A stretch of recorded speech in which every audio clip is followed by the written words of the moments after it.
Eh bien, bonsoir à tous les amis. Alors avant d'attaquer cette troisième partie, cette troisième et dernière partie de Fred sur la grande pyramide de Gizeh, nous voulions, avec Antoine et Jérôme et Fred, vous parler de quelque chose de très spécial. Alors, c'est exceptionnel puisque voilà, on se retrouve avec Antoine de Miasme, Antoine Station, et Frédéric, puisque voilà, c'est lui qui nous a présenté ses dernières découvertes sur la pyramide de Gizeh, et Jérôme qui va... Jérôme, je te donne la parole comme d'habitude, voilà, tu fais partie de Monde Mystérieux, et on a décidé donc d'inviter Antoine et de faire une courte vidéo avant de commencer cette troisième partie. Je donne la parole. Bonsoir à toutes et à tous. Et les synchronicités de la vie voulaient que ce soir, du fait que Fred nous présente la troisième partie de sa vidéo, je voulais qu'on fasse une petite synthèse tous les quatre avec Antoine par rapport au magazine que Antoine a créé maintenant depuis 2 ans, si je me trompe pas, Antoine.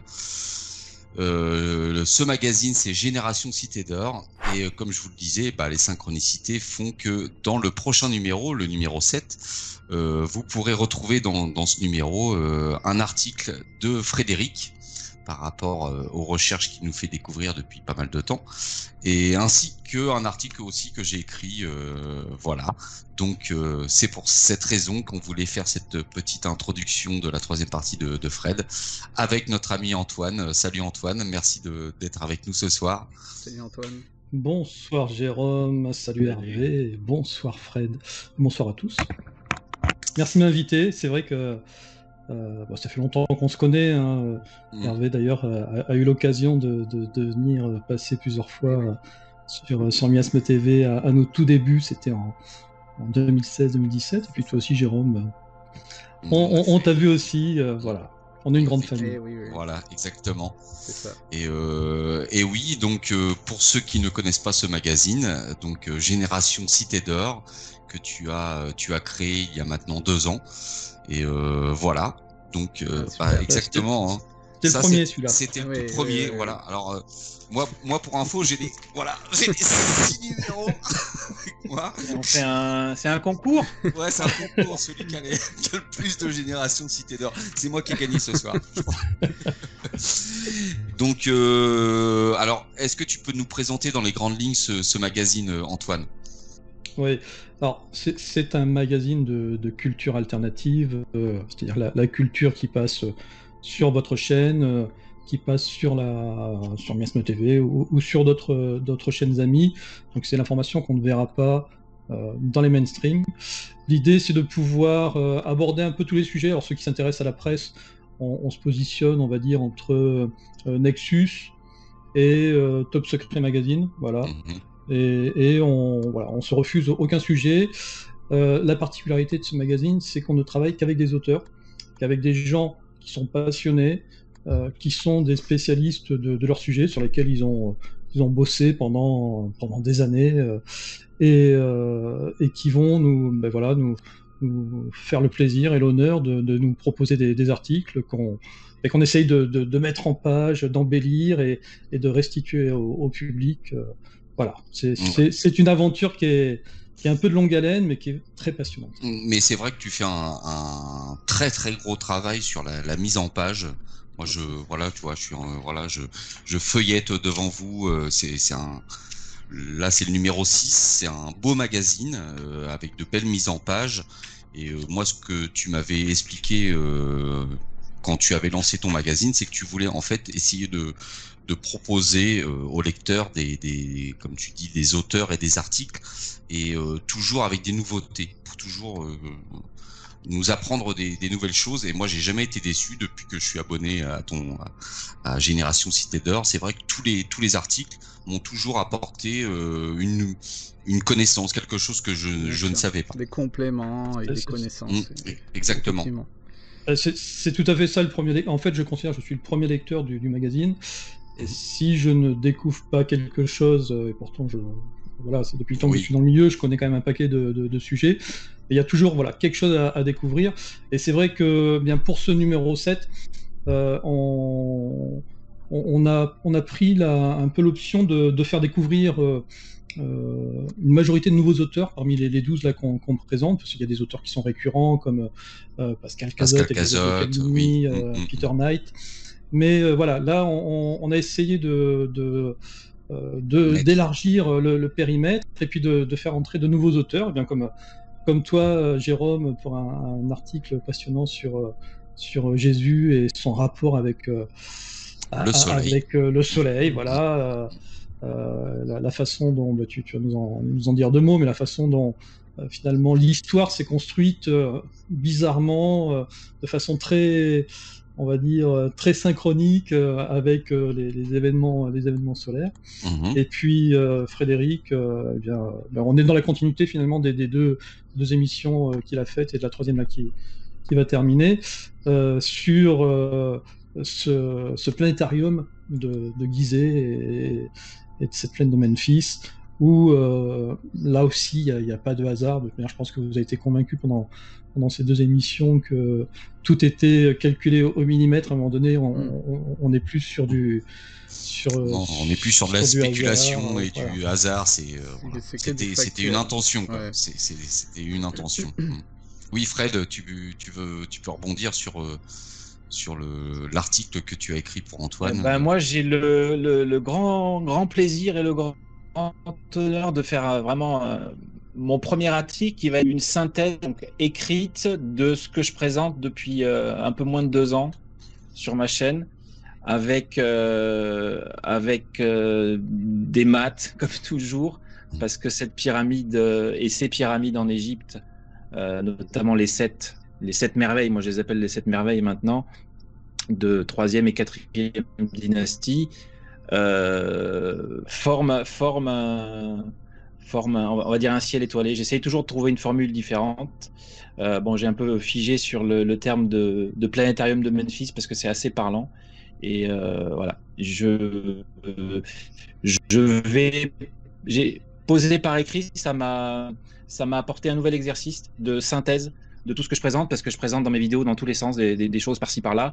Et là, c'est un exercice qui a été très intéressant pour moi, parce que j'ai posé quelque chose qui va pouvoir être découvert, j'espère, par beaucoup de personnes, et vérifié. Vous pourrez même vous arrêter d'une page à l'autre, vérifier quelque chose assez facilement, parce que je fournis, je pense, assez bien de quoi s'émerveiller des connaissances astronomiques qu'on trouve là-bas.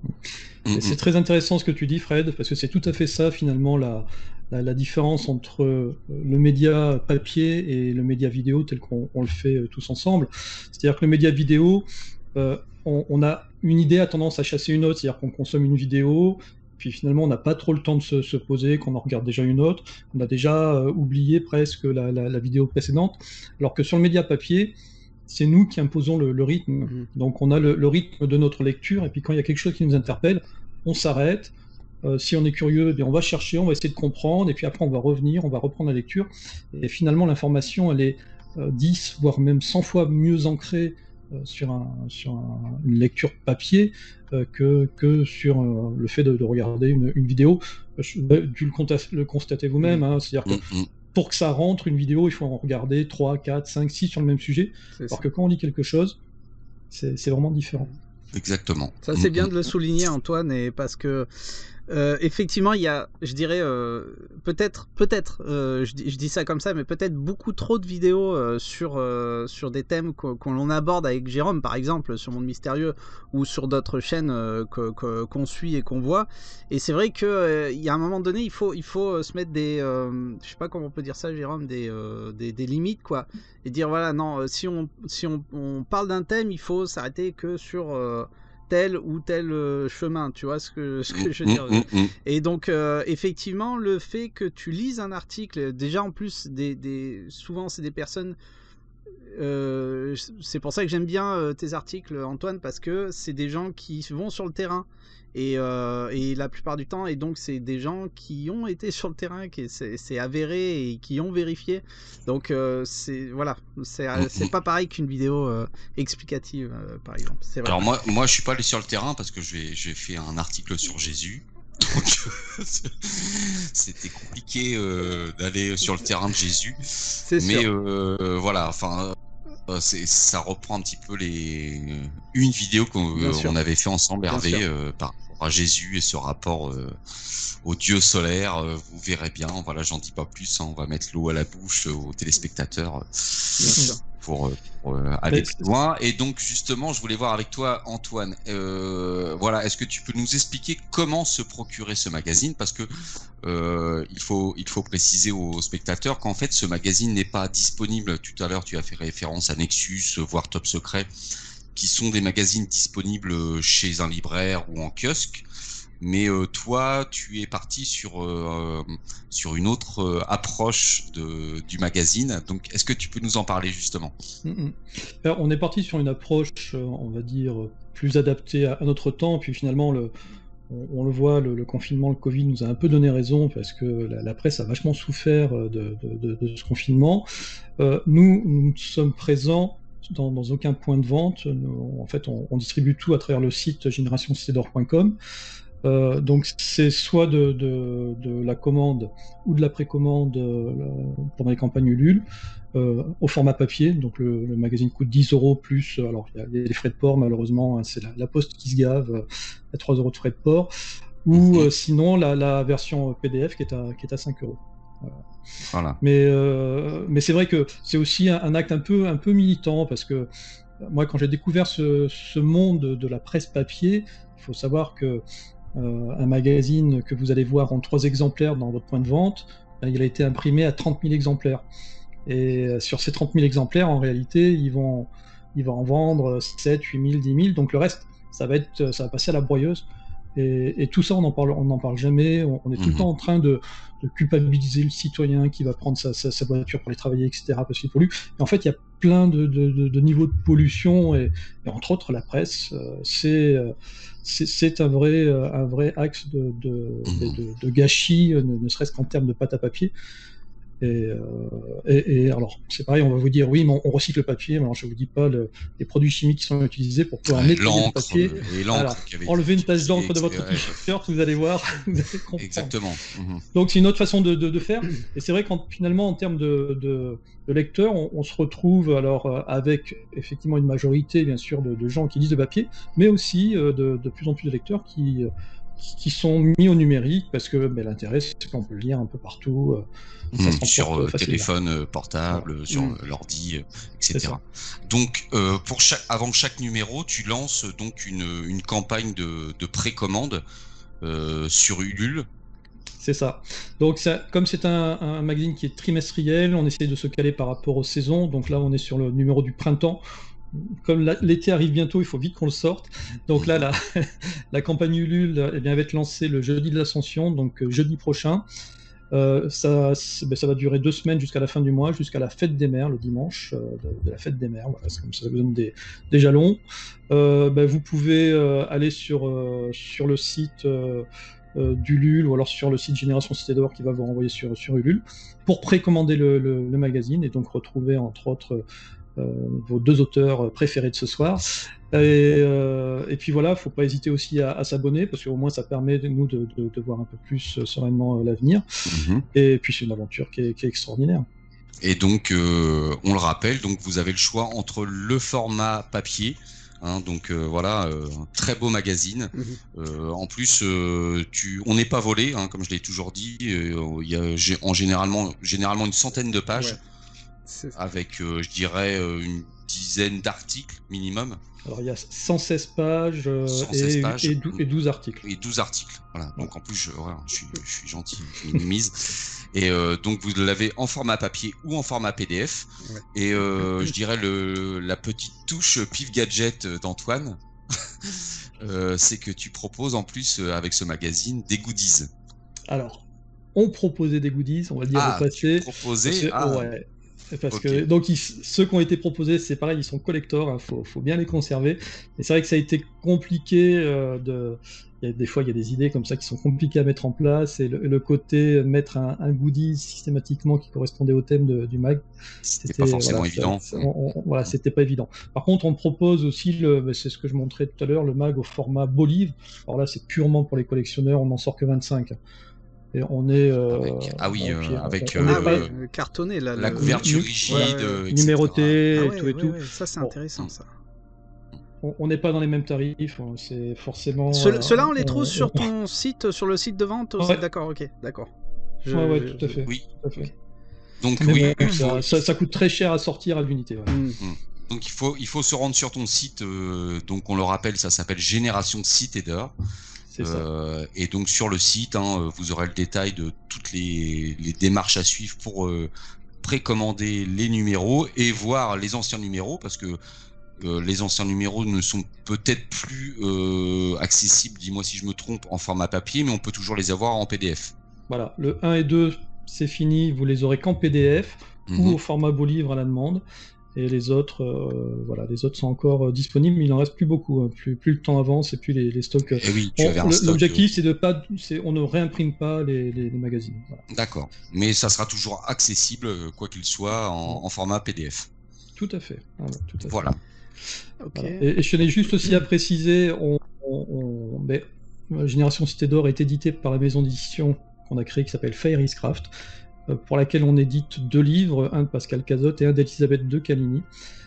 Et peut-être, on est en cours de discussion, peut-être un jour, un de Jérôme Maury, la suite de ton premier ouvrage. Voilà. Mais, donc on essaye d'agrandir l'activité et de mettre nos auteurs en avant. Ok. Super, super. Grand merci Antoine, et voilà, on va laisser la parole à Fred pour la 3e partie de notre aventure. Voilà, de toute façon, je le dis à chaque fois Antoine, mais il y aura la description sous la vidéo, et puis je le rappelle que sur le site web de Monde Mystérieux, j'ai mis un lien où vous pouvez cliquer dessus et vous arrivez directement sur la page de vente des magazines d'Antoine. Voilà, donc merci Hervé, je t'en prie. Voilà, c'était exceptionnel là ce soir de se retrouver tous les 4 avant d'attaquer la 3e partie de Fred, et puis on te remercie infiniment Antoine pour tout le travail que tu fais effectivement, et d'être avec nous, et comme tu dis, on est une famille donc c'est ça, voilà, ça c'est super, un grand exactement ça. Grand merci Antoine, et Fred, on est prêt à t'écouter. Merci à tous. Allez, on y retourne. Allez, on y retourne. À de suite. Yes. Ciao à tous. À tout de suite. Ciao.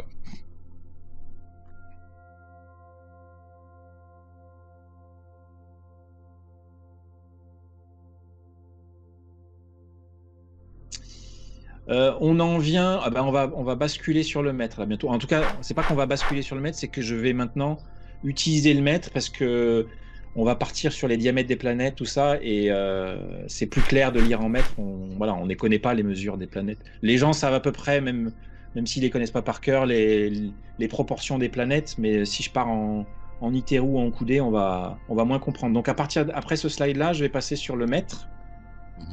Et sur celui-là, je fais remarquer un premier détail lié au nombre d'or et lié à la proportion de la grande pyramide, qui est indirect. Il est moins précis que le fait de trouver pi, mais par contre il est complètement lié. C'est tout simplement le rapport, moi c'est le rapport qui me parle le plus, c'est quand on intègre le profil de la pyramide dans un cercle. Donc ce cercle, il fait 453 coudées. Donc j'ai mis un point après 353 parce que c'est pas un nombre entier pile. Mais on est très très proche de 453. Et pour tout vous dire, j'ai mis donc en prenant 453, ça fait 453 divisé par 280, ça fait 1,618 pile. Si on prend une virgule, un chiffre après la virgule, je crois que c'est 452,9. Je crois que la mesure précise. On a 1,617. Voilà. Jérôme, tu apprécieras ce nombre. Je précis, suis sur ma 1,617. calculatrice, je viens de calculer 440 par 280, ça fait 1,617, 857, etc. Voilà. Le Et ça, nouveau c'est- variant indien. Pardon? Le nouveau variant indien.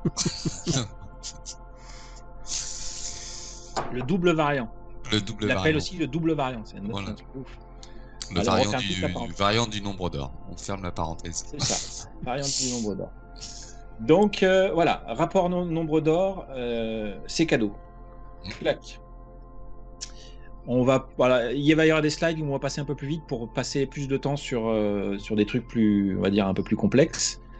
Donc ça, je sais pas si ça avait été remarqué. Je sais qu'il y avait un lien qui était fait avec la précession des équinoxes et la pyramide, dans le sens où si on divisait le diamètre de la Terre par le périmètre, on tombait sur 43 000 et quelques.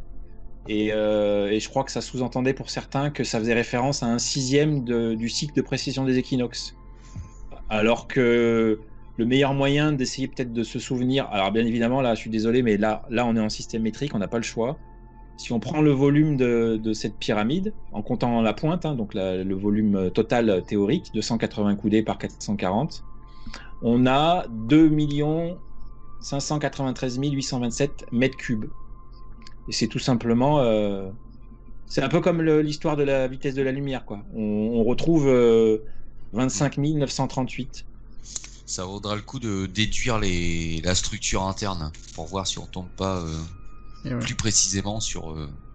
On tombe, 25. même si on tombe plus précisément, les 25 920 ans, c'est comment dire, les cycles de précession des équinoxes, on dit en gros qu'ils font à peu près 26 000 ans. Mais c'est jamais le même cycle, c'est jamais, voilà. Donc ce 25 920 ans, il est aussi très pratique au niveau mémotechnique, quoi. On divise par 6, on a 4320, et ça c'est un chiffre qu'on retrouve dans beaucoup de traditions à travers la planète. C'est ce que Graham Hancock il montre dans certains de ses ouvrages. Et ça c'est vraiment intéressant.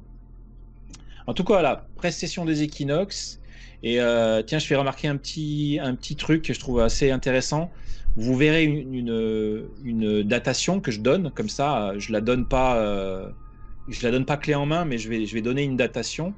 Et on verra que à cette période-là, tout comme aujourd'hui, on avait justement une étoile polaire très très proche du cycle des précessions. Donc vous voyez le cycle des précessions qui est signifié à droite sur le schéma par le cercle orange. Et en fait, je fais juste remarquer que l'étoile brillante actuellement de la petite ours qui marque le pôle Nord est étonnamment proche du cercle, tout comme il l'était il y a 5000 ans, ce qui a jamais été le cas sur tout un cycle de précession. C'est-à-dire, il n'y a pas de... On sait que dans 12 000 ans, on aura Vega qui sera la nouvelle étoile polaire. Bah, quand vous voyez, je ne sais pas si vous la voyez en bas à gauche, légèrement à gauche, en face du plus 14 000, elle est quand même très très loin du cercle. Donc à part aux alentours des 2012, je crois, et des moins 3000, on n'a pas d'étoile aussi proche du pôle Nord. Et c'est assez marrant parce que ces deux étoiles, elles bordent notre histoire, en fait. Ce qu'on appelle notre histoire, ça commence en moins 3000. Et actuellement, on est en 2021, on ne sait pas combien de temps on va tenir encore, en tout cas dans cet état-là. Mais ces deux étoiles, elles semblent marquer une phase assez importante. Le début de notre histoire tel qu'on l'imagine, puisqu'au-delà de ça, on parle de préhistoire. Enfin, voilà, ça c'était une nouvelle digression que je referme tout de suite. Alors là, c'est assez parlant. Quand tout à l'heure, je faisais référence à la hauteur de l'ossature de la pyramide, telle qu'elle est actuellement, telle qu'elle peut être mesurée actuellement, la mesure la plus moderne nous donne 265 coudées, pile. Donc c'est cette fameuse pierre noire dont je parlais avant. Et donc on se rappelle déjà qu'il y a une première façon, on va dire indirecte, mais magnifique de voir apparaître la distance Terre-Soleil, comme on a vu tout à l'heure. Et là, dans cette hauteur de l'ossature, on a le diamètre du Soleil, ni plus ni moins, 139 mètres pour un diamètre réel qui fait 1 390 000 kilomètres. Donc on a une échelle qui, pour 1 mètre dans la pyramide, représente 10 km de soleil. Voilà. Voilà, je vous fournis 10 000 km de soleil dans la grande pyramide. Et ça, c'est la première échelle. En plus, c'est une échelle... c'est ça qui me permet de faire les découvertes, tout simplement. Si c'était une échelle au 1/4 ou 1/5, ce serait déjà un peu plus galère, parce qu'il faudrait faire des calculs. Là, on a une mesure, on sait tout de suite si ça correspond ou pas à quelque chose. Et encore une fois, là, c'est le diamètre du Soleil. Et donc, on a la hauteur totale de l'ossature.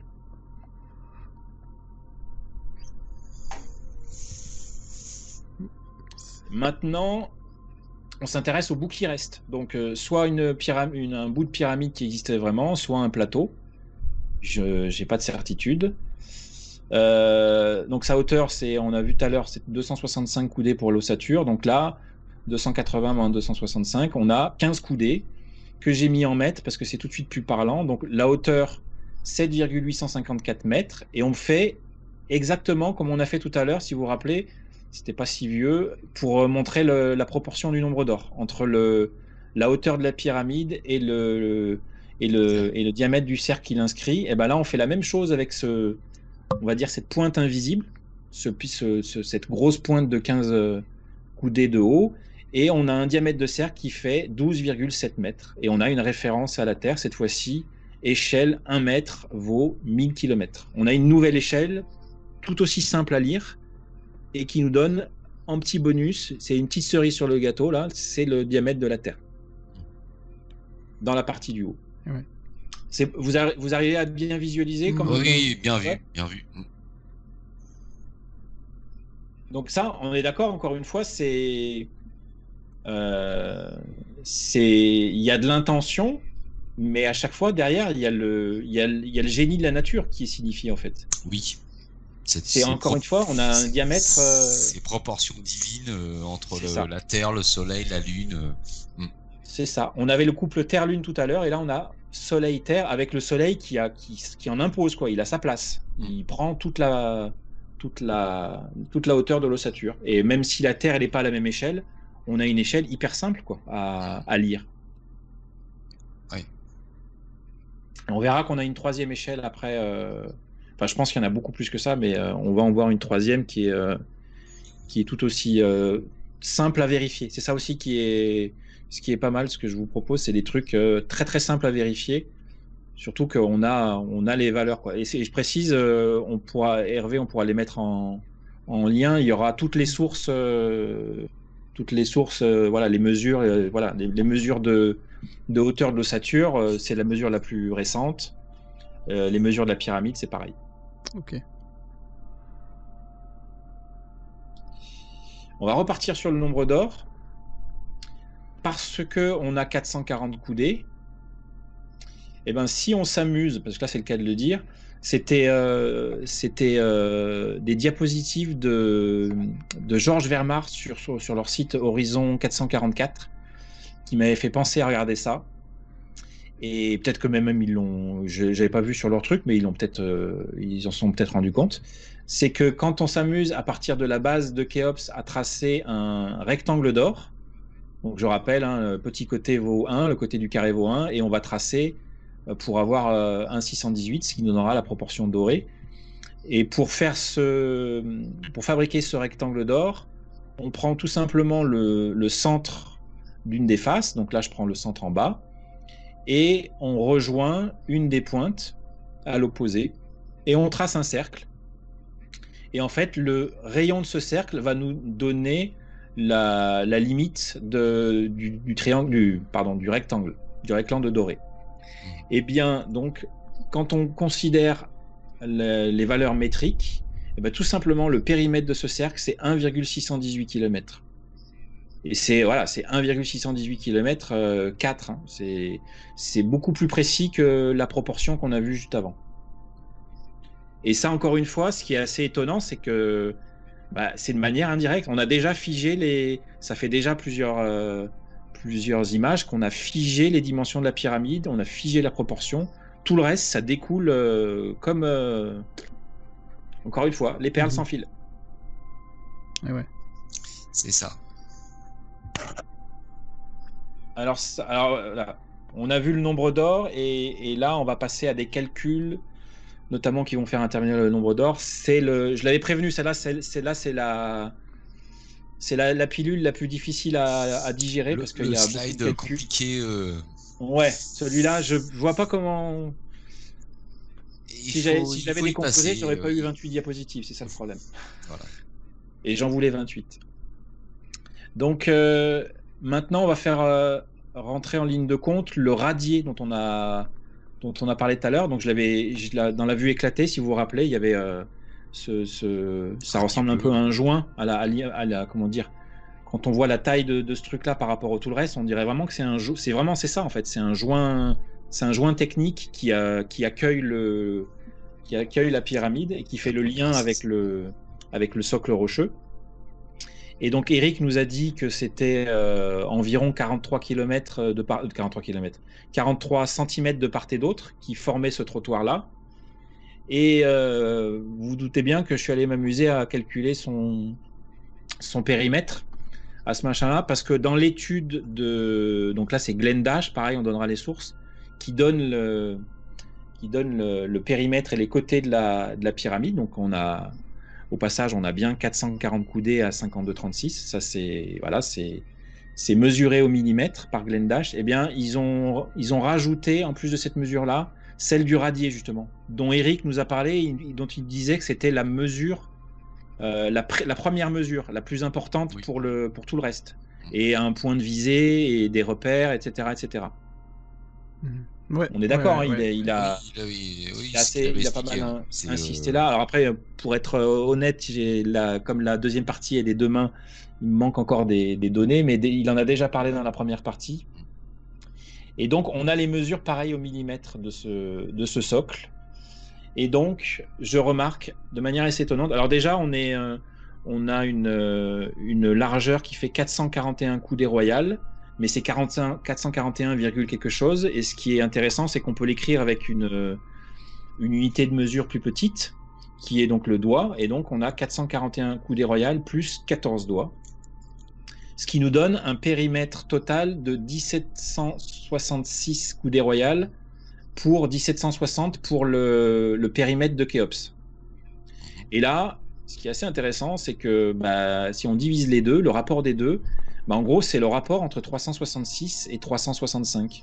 C'est le rapport entre la valeur moyenne qu'on a décidée pour un jour, qui fait 24 heures, une année, et la valeur réelle. Parce qu'en fait, la valeur réelle du durée d'un jour, c'est 23 heures 56 minutes. C'est ça qui fait que tous les 4 ans, on a 366 jours. Le rapport entre ces deux périmètres, c'est ce rapport-là, quoi. C'est le rapport entre une journée moyenne de 24 heures sur 4 ans et une journée réelle. J'ai mis que c'était sensiblement égal, mais c'est vraiment très très précis. Bien vu. C'est vraiment très très précis. Et donc là, j'avais intégré je vous avais montré les 2 occurrences du nombre d'or qui sont assez belles. Donc j'ai fait, c'est les seuls calculs qu'on peut dire. Il a fait les calculs alambiqués, ça je veux bien qu'on me le dise, mais comme ça fonctionne avec les 2 autres pyramides, quand on multiplie le périmètre de Mykérinos par un 618, on a le diamètre de Mars, et quand on fait la même chose avec Képhren, on a le diamètre du Soleil. Donc je sais que ça fonctionnait pas avec le périmètre de Khéops. J'ai voulu quand même le faire avec le deuxième périmètre que j'ai, donc le P2 là. Et quand on multiplie donc ce périmètre en mètres qui fait 924,68 par un 618, on obtient 1 km 496. Et là, on a une nouvelle référence, cette fois-ci, à la distance moyenne Terre-Soleil. Terre-Soleil, c'est 149,6 millions de kilomètres. Et donc, on reboucle encore sur une donnée astronomique qui concerne Terre et Soleil, simplement cette fois-ci en intégrant le nombre d'or dans un calcul tout simple. Il faut se concentrer, mais non, très intéressant. Je vois pas les textes. C'est des nouvelles données mathématiques qui ont été incorporées dans cette pyramide, et c'est une pierre de plus à l'édifice, quoi, tu vois. Ça ressemble à des lignes de code, en fait. Ça fait penser à des lignes de code. C'est marrant parce que en fait, il y a un truc à la base et puis ça donne si tu tout tires un d'une tas de constante lignes. comme le nombre d'or, paf, t'en déduis. Voilà. D'autant plus que même avec pi, il y a des choses toutes simples. À partir du moment où on considère qu'une pyramide représente un astre, il faut considérer simplement que le périmètre représente l'équateur et que la hauteur de la pyramide représente le rayon polaire. À partir du moment où vous avez intégré ça, ça déroule. Franchement, ça déroule tout seul. C'est ce que tu nous fais voir. Ouais. Et vous divisez les périmètres, les différents périmètres là par pi. Vous les divisez donc avec les valeurs métriques, donc des valeurs à virgule, par exemple 230,384 pour le côté de la grande pyramide, vous faites x4. Et donc ce périmètre carré est censé pouvoir être transposé en cercle. Et quand vous prenez ces valeurs-là, vous les divisez par pi, vous tombez sur un nombre entier, la plupart du temps. En mètres, cette fois-ci. C'est comme pour Kefren, pardon, vous prenez son périmètre, vous le considérez comme donc un périmètre de cercle, vous divisez donc par pi, le rayon de ce cercle fait 274 mètres. Or, la pyramide, elle fait 274 coudées de haut. Donc, ça fait des liens encore avec le mètre. C'est sans fin, en fait. De toute manière, le mètre, la coudée, pi, phi sont intrinsèquement liés dans un cercle, dans un carré, dans un cube. Donc, c'est logique que si maîtriser ces constantes et ces données mathématiques, ils ont joué avec ça pour le monument, quoi. Oui. Mais une constante comme pi, elle arrive même à rentrer en ligne de compte. C'est une expérience qui a été faite, c'est de simuler un jet d'allumettes sur un tracé de ligne. Et en fait, la répartition des allumettes qui vont aller couper une ligne ou deux ou pas du tout, etc. Et ben c'est le nombre d'or qui pilote ça. C'est pi qui pilote ça. Et ça, c'est des expériences scientifiques qui sont faites qui montrent que au-delà de la constante qui fait le lien entre le diamètre d'un cercle et son périmètre, c'est une constante qui rentre en ligne de compte pour d'autres trucs. Et le nombre d'or, c'est autre chose. Le nombre d'or, c'est la proportion. Mais par contre, au-delà de ça, et surtout quand on lit un ouvrage comme ça en mètres, le nombre d'or révèle de nouvelles informations. Et c'est sans compter des constantes. Je sais que Jacques Grimaud parlait de la constante de l'air aussi. Alors ça, j'ai jamais trop mis le nez dedans, mais ça m'étonnerait pas qu'il y ait d'autres constantes. En fait, toutes les constantes sont liées les unes aux autres. Et donc c'est logique de retrouver ces trucs-là. Encore une fois, le génie des bâtisseurs, c'est d'avoir su retransposer le génie de la nature. Mais ça reste un génie quand même. De la nature ou de la matrice? De la matrice naturelle, ce que je considère comme la matrice nature. D'accord. Naturante. Hop. Bon, la cache sans prévenir, je donne une date. Je resterai très vague là-dessus parce que j'ai pas fini. Enfin, j'ai pas fini les travaux de vérification. Je suis jamais sûr à 100%, même en ayant vérifié 10-15 fois, j'essaie toujours de trouver la petite bête qui fait que je dis pas forcément les choses de manière les plus justes. Mais voilà, je le montre dans une de mes vidéos. Je fais remarquer tout simplement que l'étoile polaire dont on parlait tout à l'heure, là c'est Alpha du Dragon, il y a 5200 ans. Au moment de l'équinoxe de printemps, qui était à l'époque au mois d'avril, donc à peu près à la période actuelle, là où on enregistre, eh bien, elle était dans la visée de la descendrie de la Grande Pyramide. Et elle a pu l'être uniquement sur une période d'à peu près 200 ans, entre moins 3400 et moins 3200. Après, elle sort et est terminée, on oublie. On n'a plus... Après, il y a le cycle de précession de l'équinoxe qui dure 26 000 ans. On ne retrouve pas ça à un autre moment. Et après, il y a le cycle de Milankovitch de 41 000 ans. C'est la variation de l'axe de la Terre. Et là, c'est pareil. Ça fait remonter loin. Après, il y a peut-être et les calculs ne sont pas possibles, en fait. Les logiciels d'astronomie, en tout cas ceux que j'ai, ne peuvent pas permettre de d'aller voir ailleurs, quoi. Mais on peut remonter déjà suffisamment loin pour se rendre compte que cette étoile, elle est dans le conduit, pendant une période de 200 ans. Et moi, je suppose, là pareil, j'ai pas de certitude, que c'est cette période-là qui a vu la construction de la pyramide. Ou alors de sa planification, parce que qui dit, en fait, c'est ce que je disais tout à l'heure, 200 ans de construction pour 200 ans d'observation astronomique qu'il faut intégrer au fur et à mesure. En tout cas, voilà, l'étoile polaire, c'est le point d'entrée dans la pyramide. Il y a même des aspects symboliques dont on a parlé plusieurs fois en off, que j'aborderai pas là, mais voilà, j'y travaille parce que là, pour le coup, Oui, c'est pertinent ce que tu nous avais expliqué. c'est de l'inspiration en fait, Oui, quelque part. l'inspiration, mais oui, Voilà. oui, de toute manière, les recherches sont basées sur des inspirations. Faut pas croire. Et parfois, on se dit tiens, je vais aller chercher ce truc-là. Ça peut paraître farfelu, et puis là, on tombe sur des choses parlantes. Donc, oui. C'est ça.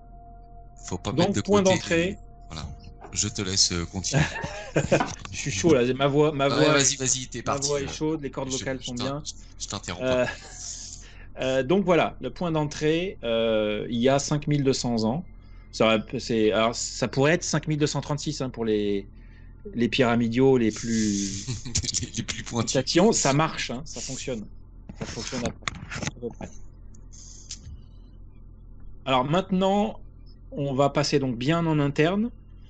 Vous avez le plan des chambres internes plus la grande galerie. Donc j'ai dit la grande galerie, j'en parlerai pas. Par contre, donc maintenant qu'on a vu comment se définit le profil de la pyramide, ses proportions, le plateau là en haut, la hauteur d'ossature, on va voir comment, avec souplesse, je vais dire, se positionnent les différentes pyramides, les différentes planètes du système interne. Donc Mercure, Vénus et la Terre plus la Lune, des fois, vont nous positionner en partie les chambres et les couloirs d'accès des chambres. Donc chambre haute, chambre médiane et chambre souterraine. Et donc on va commencer par la chambre souterraine. Et la chambre souterraine, donc je me rappelle que Yann parle de 337 coudées. Et certains parlent de 336 coudées. Parfois, c'est le chiffre qui est retenu par beaucoup. Je vais mettre tout le monde d'accord. 336 coudées, on est au couloir d'entrée. Et 337, on est au niveau du sol qui est complètement irrégulier. Mais on a à peu près 337. On n'a pas un nombre entier, mais voilà. De toute façon, le sol, il est pas plat. Il n'est pas parfait. La chambre, elle n'est pas, entre guillemets, finie. Donc... voilà, ce qui est vraiment significatif là pour le coup, c'est vrai, c'est pas, je tords pas les trucs, c'est le couloir d'entrée parce que le sol il est complètement chaotique. En plus, il y a un abruti qui a creusé un puits au fond, donc et puis les bâtisseurs qui ont fait une impasse, tu sais pas pourquoi. Voilà, ce 336 coudées, il est recevable, et le 337 aussi, c'est ça que je voulais dire. Et donc, de toute façon, ça change pas grand chose sur l'écart qu'il pourrait y avoir. Et donc, la hauteur totale de la pyramide, c'est 336 coudées. C'est une expression à l'échelle 1/100 millième du diamètre de la Terre plus de Mercure. Et en plus, les mecs, ils ont été vicieux, c'est la verticale. On est sur une longueur verticale. Donc, du coup, bien évidemment, ça représente les diamètres polaires. Alors, pour Mercure, ça change rien, elle est parfaitement ronde, mais pour la Terre, on a 12 713 km,5 là, alors qu'on a quand même quelques dizaines de kilomètres en plus à l'équateur. Et là, ça tombe pile, nickel. Ça passe par le centre de la pyramide. D'ailleurs, au passage, ça passe par le centre de la chambre médiane.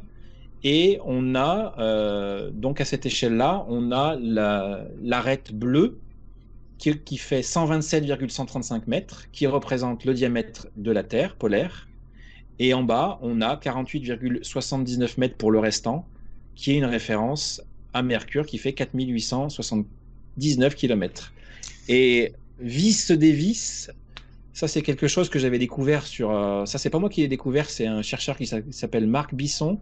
Mais lui, le point de connexion entre les deux planètes, il le voyait au niveau du sol de la chambre médiane.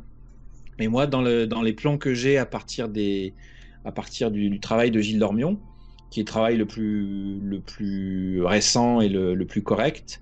Je trouve que la tangence de ces deux représentations de planètes, elle se fait à la jonction des deux conduits de l'arène. Oui, En fait, vous prenez les conduits et vous les prolongez au sud. Et on est dans l'axe de la pyramide et on tombe pile sur la jonction de la signification de ces deux planètes. Donc là, comme pareil. Ce qu'avait fait Yann dans sa démonstration, en prolongeant. Voilà, Yann, après, il a montré pas mal, dans tout ce qu'il a montré, j'ai vu pas mal de grilles géométriques qui en sous-couche font apparaître d'autres trucs. Faut bien imaginer, je parlais de souplesse tout à l'heure, c'est qu'on est sur un ouvrage de 150 mètres de haut et 230 mètres de large. On peut pas faire. On est au centimètre là, on n'est pas au millimètre. On est au millimètre dans la chambre haute, mais à l'échelle de l'ouvrage, c'est. Oui, c'est des poils de chameau. Quoi. Tu peux pas positionner exactement tout ce que je vous dis là, les chambres, tu peux pas les positionner exactement. Il y a d'autres trucs qui viennent verrouiller ensuite le plan final. Enfin, je sais pas si vous me suivez. Si tu veux jongler dans la géométrie, tu auras obligatoirement des petits écarts pour faire ressortir à tel endroit telle chose et à un autre endroit telle chose. Tu es obligé de jongler avec les écarts, quoi. C'est ça. Mais à mon sens, c'est fait exprès. Ils ont fait exprès. Forcément, quand tu fais un plan dans lequel tu as plusieurs couches, oui, où tu veux intégrer plein de données qui sont interconnectées, et ben tu laisses du jeu en fait. Tu laisses du jeu, tu laisses de la souplesse. Je vois ce que tu veux dire. En gros, pour le dire autrement, par exemple, là, ce que je vous montre, ça, à chaque fois, ça passe par les conduits, les entrées des chambres. Et ben, t'as l'attitude d'erreur, on va dire, ta souplesse de ce que tu veux représenter. Tu l'as en gros, l'épaisseur du trait, c'est les largeurs et les hauteurs des conduits qui font à la louche, qui font 1 mètre, quoi. Bon, après, ça dépend, mais à chaque fois, on se rend compte que même la pyramide médiane, vous verrez, il y a un décroché. La pyramide médiane, quand on arrive vers la fin du couloir qui y mène, il y a une marche, en fait. Et on se rendra compte que le trait suivant que je vous montrais, qui passe par cette entrée, et ben, il tient compte du décalage. Il est bien au-dessus du décalage. Après, à quoi ça servait, je sais pas, mais en tout cas, ça fonctionne avec ce que je vais vous montrer. C'est au chausse-pied. On est quand même au chausse-pied. Alors, justement, on y est dessus direct. Donc, on a positionné juste à la verticale la chambre souterraine. Et maintenant, on va positionner à l'horizontale la chambre médiane. Et tout simplement, l'arête qui passe par le couloir d'entrée, quand vous le prolongez de part et d'autre de la pyramide, face nord et face sud, eh bien, vous avez une arête qui fait 127 mètres 56 plus 67 mètres 92. Et donc ça, c'est le cumul des diamètres équatoriaux cette fois-ci. C'est pour ça qu'on a 12 756 de la Terre plus Mars. Et là, pareil, la ligne, elle passe dans le couloir d'entrée, sachant qu'à la verticale, le choix, là, c'est d'avoir axé la chambre médiane sur le centre de la pyramide. Donc ça, c'est un choix purement géométrique. De même manière que les chevrons dans la chambre médiane, dans la chambre haute, vont nous indiquer, je crois que c'est le tiers et la moitié de la hauteur de la pyramide. Donc chaque élément, les espaces et les chevrons vont à chaque fois nous apporter des éléments géométriques au minimum. Et ensuite, on finit sur la chambre haute.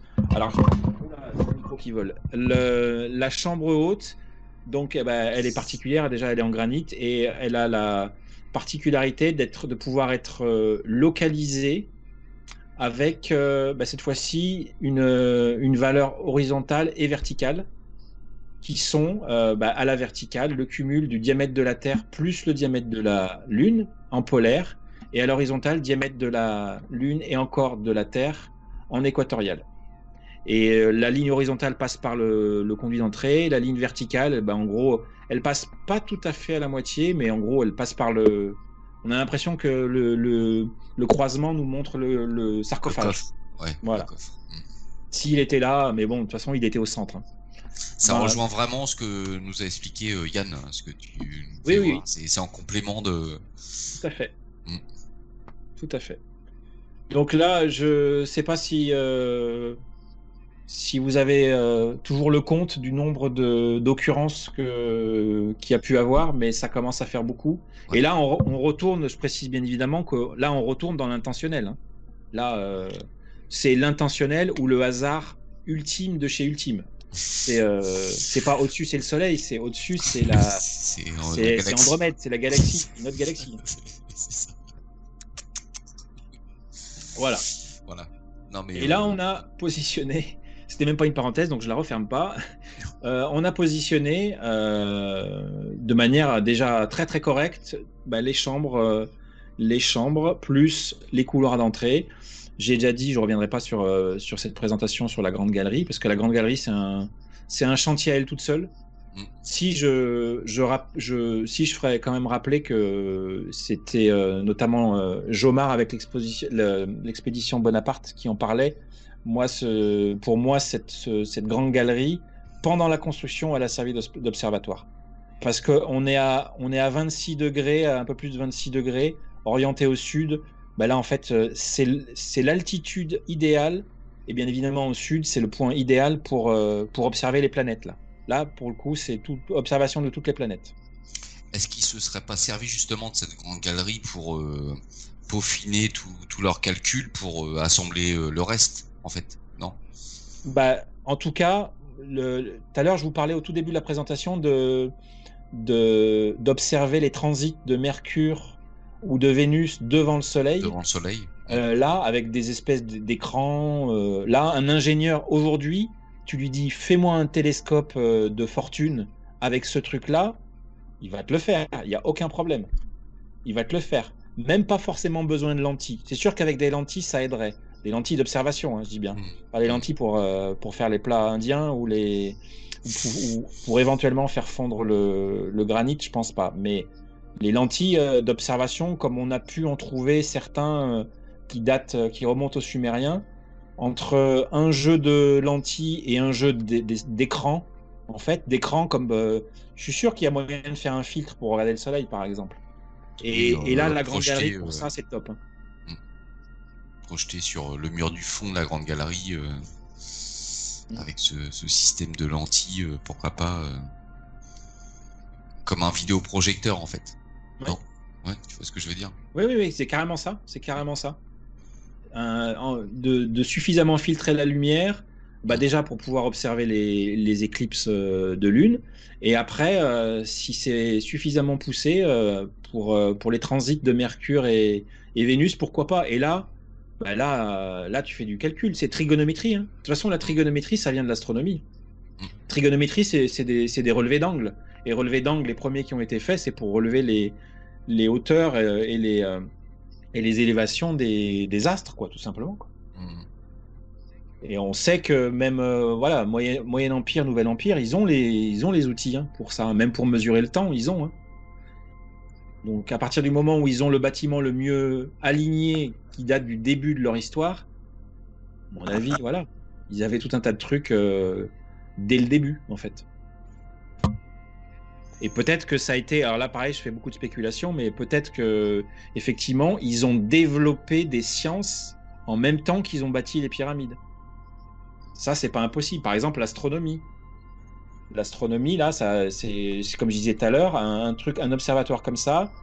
Si la pyramide met 200 ans avant d'être bâtie, t'as moins de 200 ans d'observation, mais t'as plusieurs cycles différents de chacune des planètes, au moins. Pour une planète comme Saturne, c'est 7 cycles en 200 ans, mais pour les autres, c'est de moins en moins. Donc, après, par rapport à ce qu'expliquait Eric, sachant qu'ils ont commencé par faire ce fameux trottoir qui allait servir de référence pour le reste de l'édifice, ils avaient déjà des données avant l'élévation. Il y a sans doute... De toute façon, c'est pas compliqué, c'est un peu ce que j'ai voulu signifier de manière un peu artistique dans le teaser que j'avais fait là. pour cette présentation.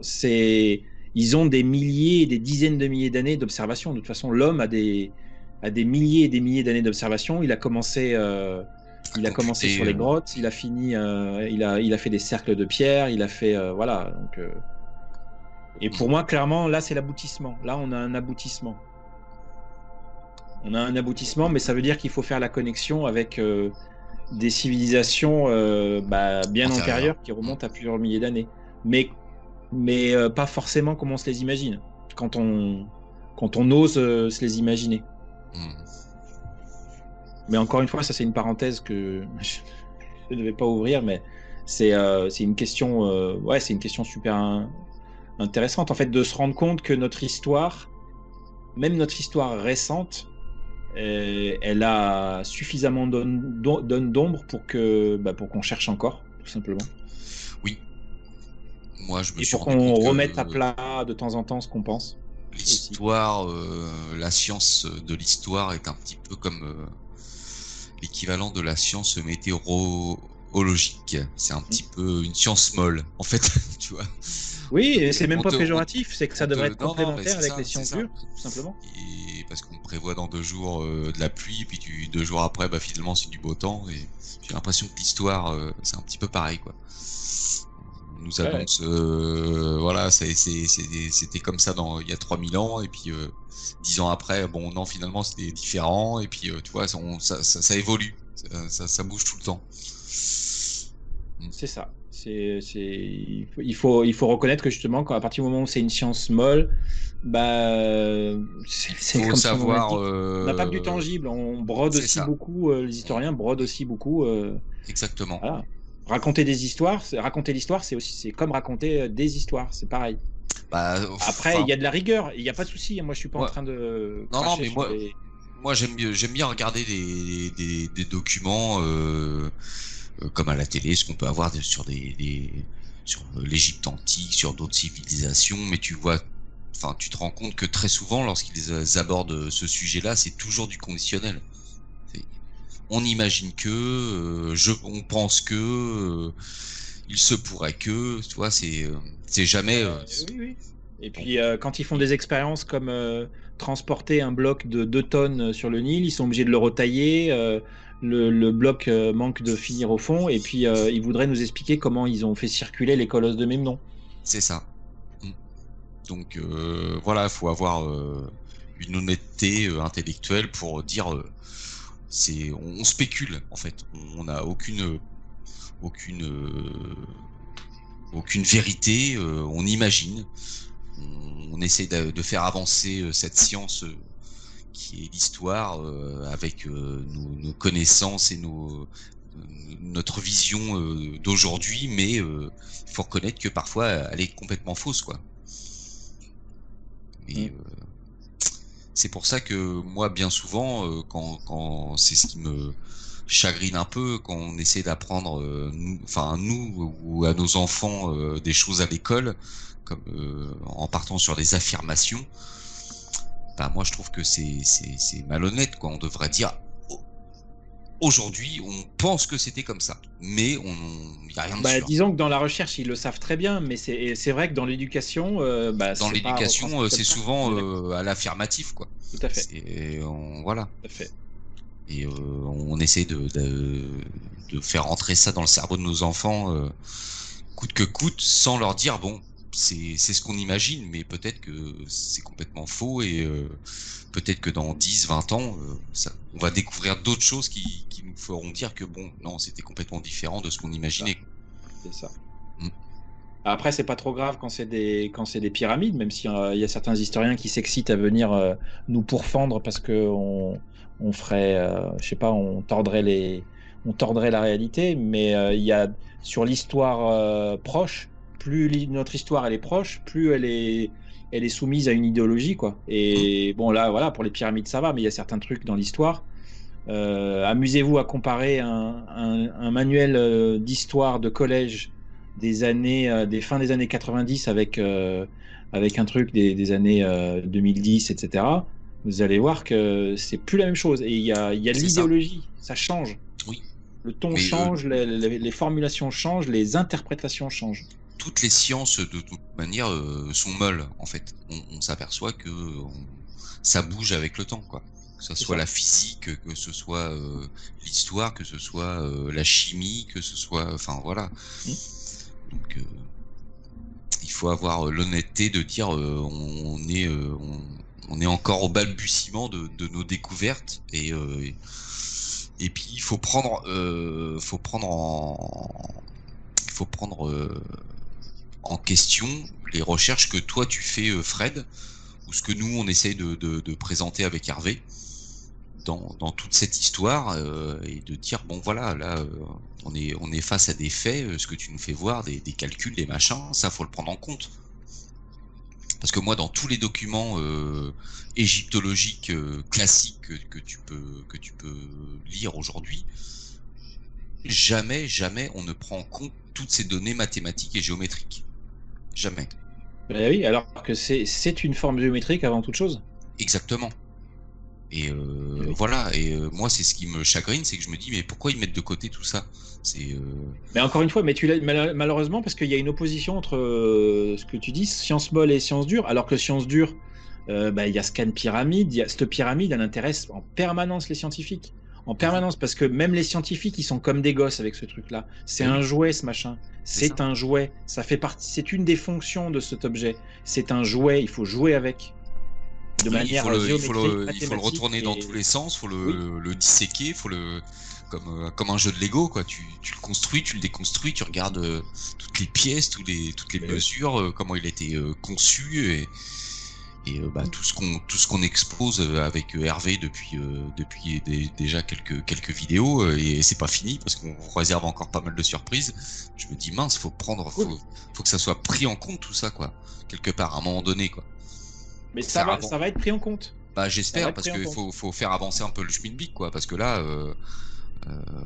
moi je ressors les livres d'histoire de mes filles, ça on nous sort toujours cette histoire de tombeau, de pharaon despotique, mince, quoi. Et je l'ai déjà expliqué, hein, il y a encore 20-30 ans de ça, on nous disait que c'était des esclaves. Ensuite, ah bah non, c'était les cultivateurs qui ont été réquisitionnés pendant la crue du Nil, ils savaient pas quoi faire, donc on les a réquisitionnés pour fabriquer une pyramide. Et puis maintenant on dit bon non, finalement c'est des bâtisseurs, des ouvriers qualifiés. Hein, tu vois, ça évolue en 20-30 ans, déjà on est passé de l'esclave à l'ouvrier qualifié. Et maintenant il faut prendre en considération tout ce qu'on est en train d'exposer et dire c'était pas des ouvriers qualifiés, c'était des excusez-moi l'expression, des putains d'ouvriers qualifiés, quoi. Des sacrés géologues, mathématiciens, géomètres, tout ce que tu veux bien, quoi.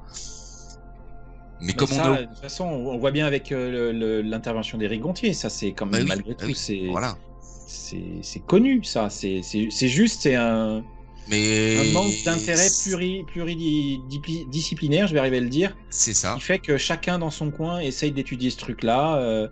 Que les historiens, il faut reconnaître que depuis les débuts de l'égyptologie, qui est assez récente, c'est pas transcendant, quoi. C'est tout ce qui est paradoxal, c'est que quand tu vois Napoléon, lui, il a fait une expédition, il a emmené plein de corps de métiers, de scientifiques, pour étudier le truc sous différentes formes.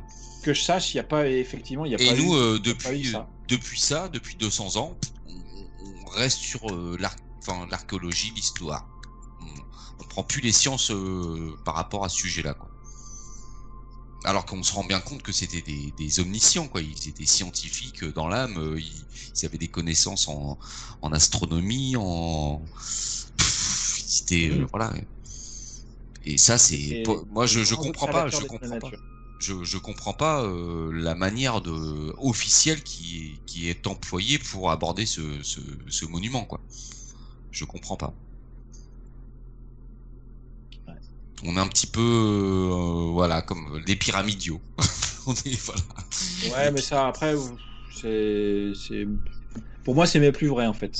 Moi il y a longtemps que je suis passé à autre chose, hein. Ceux qui me considèrent comme des pyramidiaux, bon, moi Mais c'est faux, mais c'est faux depuis le début. Comme on en parlait au tout début, Piazzi Smith, c'était un astronome. Il a pas dit n'importe quoi, n'importe comment en fait. C'est déjà dès le début, on est parti dans la moquerie et dans le. Alors que le truc qui me fascine, c'est que quelque part on a des gens comme nous qui s'y intéressent et qui voient clairement des trucs. On a le ventre mou, on va dire le public, les gens qui déjà ont peut-être autre chose à s'intéresser systématiquement aux pyramides, mais qui en gros vont retranscrire ce qu'on leur a appris à l'école, comme on disait tout à l'heure.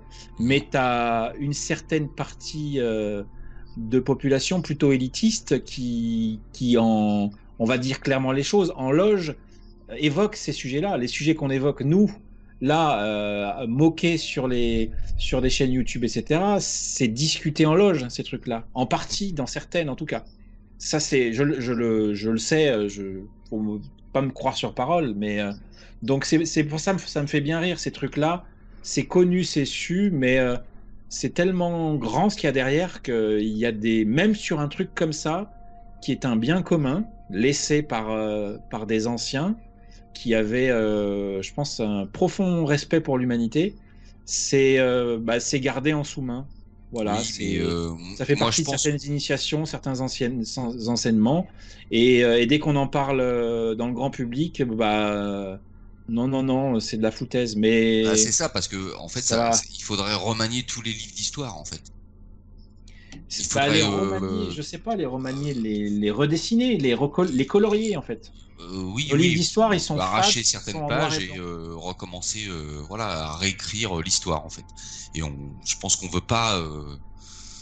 Il y a un dogme qui s'est imposé. On veut pas toucher à ça. C'est trop compliqué, quoi. On se complaît dans ce qu'on nous a, les belles histoires qu'on nous a racontées. Et tu sais, c'est un peu comme la transition quand t'es enfant et on t'a bercé dans la belle histoire du Père Noël, et puis à un moment donné, faut que tu passes on parle pas du Père Noël. Voilà, il faut que tu passes du Père Noël à la réalité, que c'est tes parents en fait qui t'ont apporté les cadeaux. Voilà, c'est un peu le même principe en fait. Il faut qu'on passe de le Père Noël qui s'est fait un tombeau à non, en fait c'était des êtres extrêmement évolués qui ont fabriqué ce truc là, quoi. Et là, la transition, elle est dure. On préfère rester enfant, peut-être quelque part. Je sais pas. On veut pas ouvrir les yeux. On préfère continuer à croire au Père Noël. Je sais pas, mais bon, ça va. Il commence à y avoir de la matière pour. Là, oui. Et je vous dis, la matière, là, nous, on n'a pas fini avec Hervé d'essayer d'en apporter, quoi. On va encore vous réserver de belles émissions et de beaux interlocuteurs. Bon, continuons, parce que tu n'as pas fini. Alors, je sais plus à quel jeu fait une grosse parenthèse. On est plutôt vers la fin. Ouais. Une grosse parenthèse. Là. Parfait. Ah oui, je boucle le truc. Donc tout à l'heure, je montrais que l'étoile du berger, j'allais dire. Ouh là là, je fatigue. L'étoile polaire de l'époque, elle rentre dans le conduit au moment de l'équinoxe de printemps, il y a 5200 ans. Eh bien, quand on se positionne à l'équinoxe d'automne de la même année, eh bien, cette fois-ci, on pointe toujours la même étoile, à son point haut, et on est dans la lignée du conduit de la chambre haute. Voilà, ce qui me laisse à dire que là, on a de signifier, en tout cas une période, on va dire. C'est pour ça que j'ai mis environ 5200 ans. Après, tout est envisageable et peut-être qu'on ne peut pas trancher, mais de toute façon, on ne peut pas trancher définitivement. Peut-être que en fait, il est possible d'observer cette étoile polaire dans le conduit de descendrie sur une période de 200 ans et après de signifier une date 200 ans plus tard avec le conduit de la chambre haute. Ça peut marcher. Ou alors c'est la même année. Ça, je sais pas si on peut réellement aller aussi loin dans le détail, quoi. Mais que ceux qui nous écoutent se remémorent cet artefact qui est ressorti il y a pas longtemps des cartons, ces bouts de bois là qui ont émergé, qui sont des prélèvements à l'intérieur de la Grande Pyramide et qui ont été datés de moins 3200 à peu près. Donc il y a une corrélation qui est intéressante. Et dans tous les cas, on pourra jamais trancher parce que peut-être que c'est pas parce qu'on a une indication d'une date que ça veut dire que c'est la date de construction. C'est peut-être la date d'observation et il y a peut-être, comme je disais, plusieurs siècles de décalage entre les trucs. Mais ça nous donne une idée, quoi. En tout cas, moi, je donne l'idée que j'ai actuellement sur ce sujet qui est un peu secondaire à mes yeux de la datation. Le message est plus beau que la datation. De toute façon, ce truc-là, il est tellement énorme qu'il pourrait venir du futur que ça m'étonnerait pas. Ça, le temps, il va falloir qu'on en parle un jour ou l'autre avec Harry. Hein. Eh ben avec William, la semaine prochaine, on fait une nouvelle émission qui s'appelle, je fais de la pub pour moi-même. Tu as raison, profites-en. Une émission qui s'appelle Méninge à 3 où notre invité sera le futur. Donc je balance le truc. Je le dis. Bah d'ailleurs non, en fait l'émission sera passée, elle sera sortie hier, enfin bref, puisqu'on est en différé, il y a des chances qu'elle soit déjà sortie. Bref, ça c'est pour faire un échange interchaîne. On est tous à coup de royal. Tu as raison. Voilà. Alors on n'est pas loin de la fin là. Je crois même c'est même peut-être le dernier slide. Donc je sais pas où on en est du timing, mais en tout cas ça touche à sa fin. Je vais évoquer plus que... Alors là, ce qui est formidable, c'est que vous avez une note en rouge qui est normalement qui aurait dû se concrétiser par un tracé des orbites. Et j'ai mis ma note, mais j'ai pas tracé les orbites. Bon, alors il va falloir faire marcher votre imagination.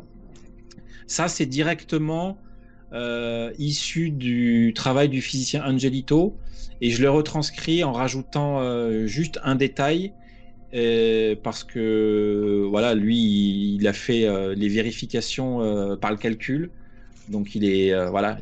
Donc là, pour Angelito, le coup, c'était un des premiers chercheurs qui avait imaginé le fameux planétarium sur Gizeh, c'est ça? C'est le physicien qui a imaginé le planétarium pour 3 planètes plus Mars.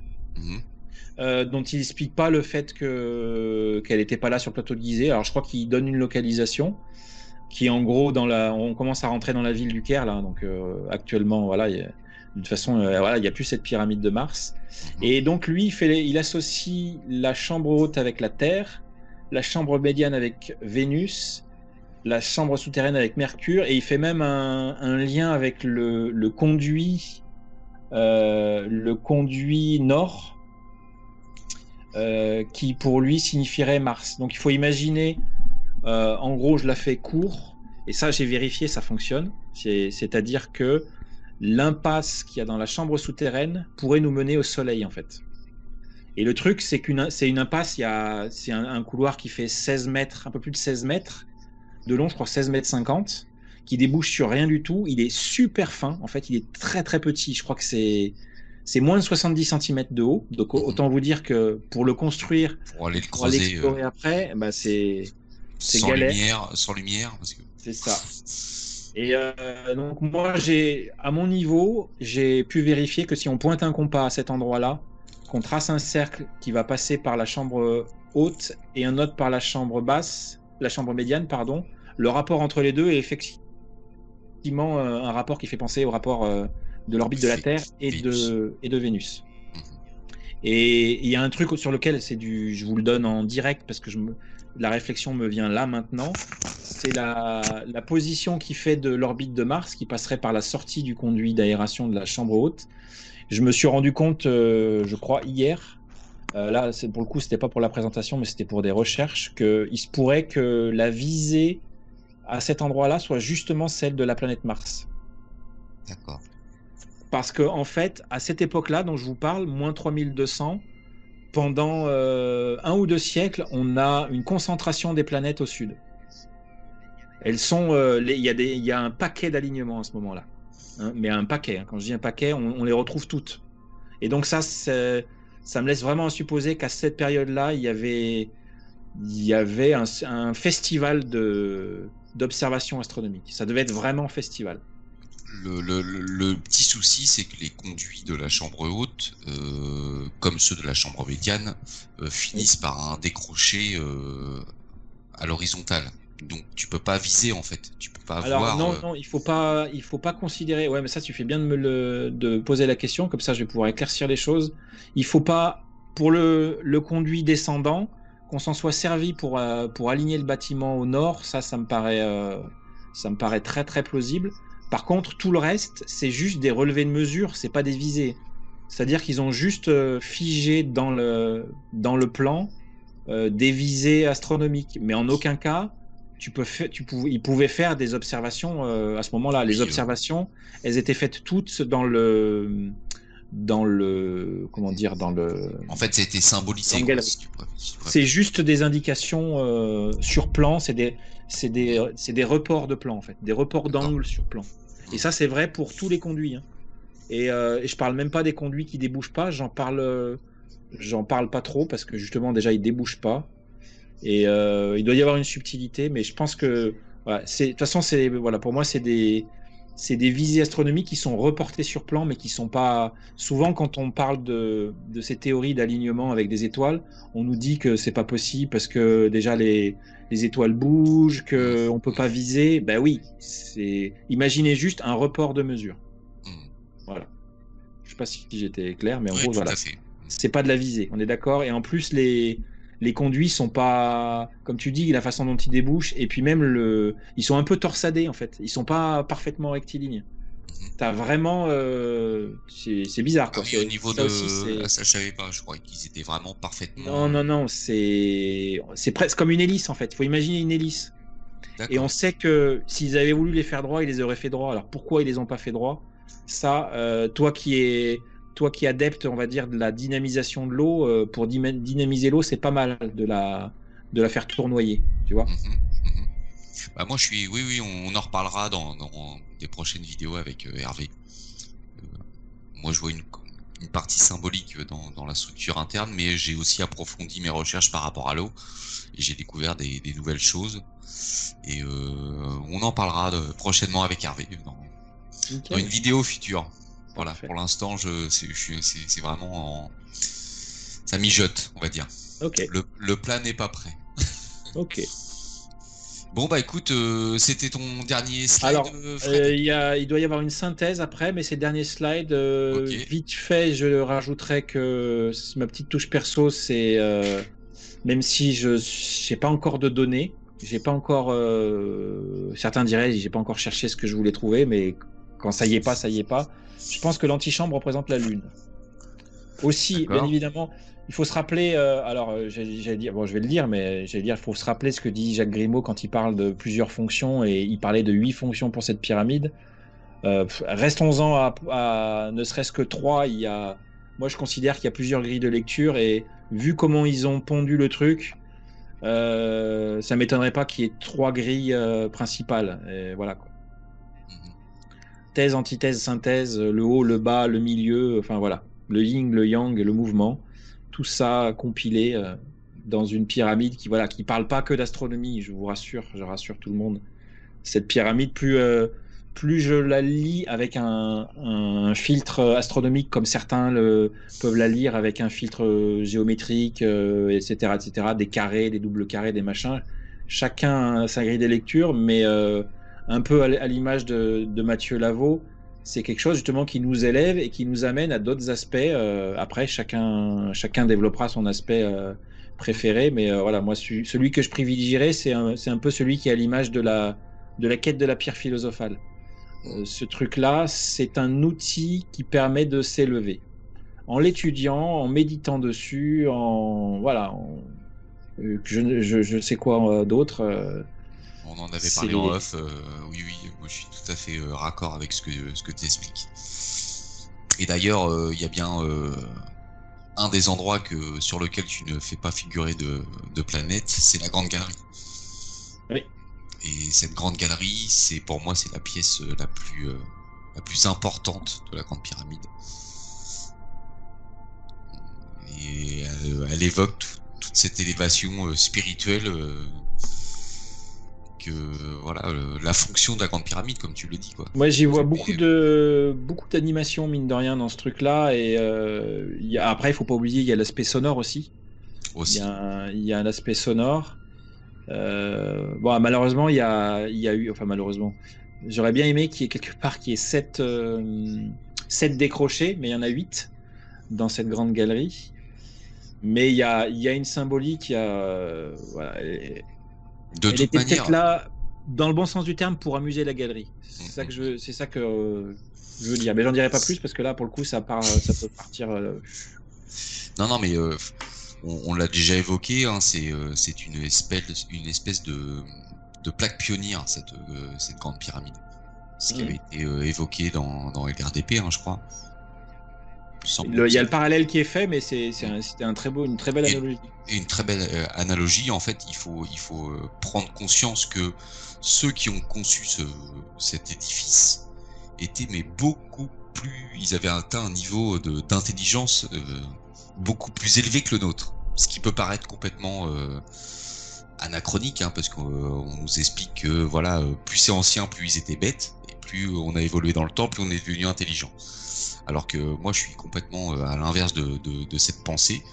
Moi, je pense que ces gens-là étaient beaucoup plus intelligents que nous, et donc ils avaient atteint un niveau entre guillemets technologique plus x10 de ce que du niveau auquel on est aujourd'hui, quoi. Et c'est pour ça qu'on comprend pas le monument. C'est pour ça qu'on travaille dessus. C'est pour ça qu'on commence à décoder tout ça. On commence à se dire, mais attends, il y a des données astronomiques, il y a des données physiques, il y a des données sonores, il y a des données voilà, comme et c'est ce qu'expliquait Eric, ils avaient des connaissances géologiques mais extrêmement poussées, quoi. Et bah voilà, c'est le but des émissions qu'on fait en ce moment, c'est d'essayer de faire prendre conscience aux gens que cette grande pyramide a été faite par des ingénieurs, mais qui étaient qui avaient un niveau, mais nous, enfin, comme on le disait tout à l'heure, au-dessus c'est le soleil, quoi. Ouais, après c'est le message aussi, je pense, c'est de se dire que c'est. Enfin, je sais pas si c'est le bon terme de parler de niveau, mais que ce niveau-là, on peut le réatteindre aussi. Oui, bah, c'était aussi le but c'était une transmission de savoir, quoi, en fait, ce qu'ils ont laissé là. Et c'est pour dire, bon voilà, décoder tout ça et vous allez en apprendre, quoi. Et peut-être qu'il faut la finir en plus, va savoir. Et si leur rêve ultime, c'était de se dire, on l'a fait comme ça, ils vont comprendre tout ce qu'il y a dedans et ils vont la finir. Et qu'est-ce qu'ils vont aller mettre en haut? Ils iront au-delà de. Voilà. Et peut-être que le truc, c'est de dire, déjà, mettez pas un pyramidion, parce que vous avez déjà essayé. Il y a un certain, je sais pas si ça vous parle, ça, il y a une cérémonie avec Jean-Michel Jarre qui a eu lieu pour l'an 2000 où devait être coiffé un pyramidion porté par un hélicoptère. Et puis il y a eu une tempête de neige, de sable à ce moment-là.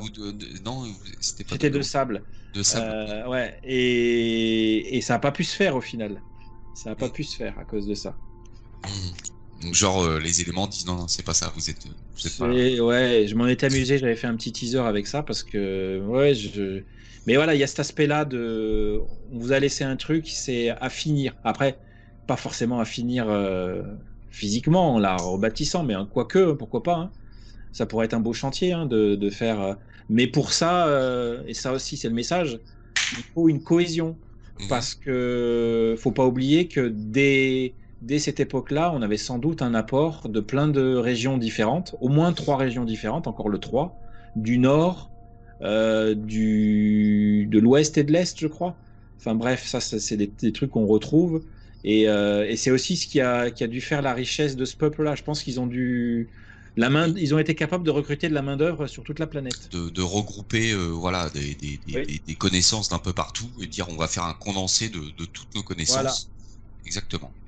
Et même s'il y avait des civilisations différentes, des peuplades différents, il y a eu, pour moi, il y a eu une sorte de cohésion, peut-être pas mondiale, mais pas mondiale comme on se l'imagine. De toute façon, il y a un autre truc sur lequel je voulais vaguement en parler en conclusion, c'est que c'est pas pour rien qu'au début de la présentation, j'ai abordé l'aspect via ce que j'ai dit quoi, voyageur galactique. Mais maintenant qu'on arrive à la fin, je peux pour ceux qui se posent la question pourquoi j'évoquais ça là, est-ce que je voudrais parler d'extraterrestres ou quoi, j'ai juste envie de faire une traduction maintenant de ce que j'entendais par voyageur galactique. Tout simplement, c'est dans on va dire dans les croyances des Égyptiens déjà à l'époque, et ça s'est transcrit par le texte des pyramides après, c'est que les Égyptiens parlaient du Ka, ce qu'ils appelaient un double d'eux-mêmes. Et là, on rentre dans le sujet qui commence à être très bien documenté aujourd'hui du voyage astral et du fait de pouvoir se décorporer et de pouvoir visiter la Terre, visiter le système solaire et peut-être contacter d'autres civilisations avec lesquelles on peut pas physiquement se rencontrer. Et aussi comme ça, avoir accès à des connaissances qui auraient pu être considérées comme des connaissances de Dieu. Parce que imaginez si on est capable, donc, utilisons le terme qu'ils utilisaient, on utilise son Ka, son double, et on est capable d'aller se balader un peu partout dans l'univers. On vénère, entre guillemets, la constellation d'Orion depuis des dizaines de milliers d'années. Les aborigènes, il y a 60 000 ans, ils les dessinaient déjà dans les grottes. Et à partir du moment où tu commences à atteindre la conscience chamanique, à pouvoir faire des voyages, que ce soit en Astral. intérieur de soi, mais aussi à l'extérieur, il est possible que les contacts extraterrestres, ils aient été faits sur ces plans-là, en fait, sur les plans astraux. Et là, on rentre dans toutes les notions de divinité, de Dieu qui habite sur Sirius, qui habite à tel endroit. En tout cas, c'est, on va dire, une hypothèse intuitive sur laquelle je gamberge ces temps-ci. C'est une très très bonne intuition parce que de toute manière, on le sait très bien, dans l'égyptologie classique, très souvent, moi j'entends dire ils croyaient à la vie après la mort. C'est pas qu'ils croyaient, c'est qu'ils avaient conscience de la vie après la mort, tout simplement. Oui. Et ça, on en reparlera prochainement avec Hervé. Et pour moi, oui, ils avaient, comme tu dis, hein, sans avoir de vaisseaux spatiaux, de soucoupes volantes pour se voyager dans l'univers, hein, il y a des moyens peut-être plus simples par des corporations d'aller voyager aussi loin qu'on le voudrait. C'est ça. Et on peut aller loin sans partir sur des trucs farfelus. C'est ça qu'il faut retenir. Quand je disais les phénomènes de NDI, de sortir du corps, de voyage astral, et même le chamanisme, tout le monde avec un tambour peut témoigner qu'on peut vite se retrouver dans des mondes, on va dire, parallèles, qui sont, certes, il y a des mondes oniriques, mais pas que. Que l'idée d'un monde double dans lequel on peut se voyager par la pensée, c'est quelque chose qui se retrouve dans leurs textes, et c'est quelque chose qui se retrouve dans toutes les traditions chamaniques et autres, jusqu'à aujourd'hui, même si ça a été pas mal réfréné par les religions. Et aujourd'hui, c'est étudié par la science, par certains scientifiques, c'est étudié dans des hôpitaux, c'est étudié dans des laboratoires, c'est étudié ça. C'est très peu connu parce que ça... La plupart des scientifiques savent pas trop où caser ça dans une vision un peu holistique des choses, alors qu'il faut le remettre à sa juste place, ce truc-là. Et au passage, moi personnellement, quand j'avais la vingtaine, je faisais des sorties, rien de bien folichon, mais je faisais des sorties hors du corps, donc je sais ce que ça peut être, en fait. Et tu parlais... à la lecture des textes égyptiens, c'est très très parlant, et pour beaucoup. Et oui, et on en avait parlé en off, et moi je te l'avais dit, hein, les personnes qui font des NDE hein, ou des EMI, la plupart expliquent que lorsqu'ils se retrouvent en dehors de leur corps et atteignent un certain seuil, où là ils savent que si ils passent ce seuil, ils ne reviendront pas. Mais quand ils arrivent à ce seuil, ils le disent tous. J'avais l'impression de tout savoir, de tout connaître.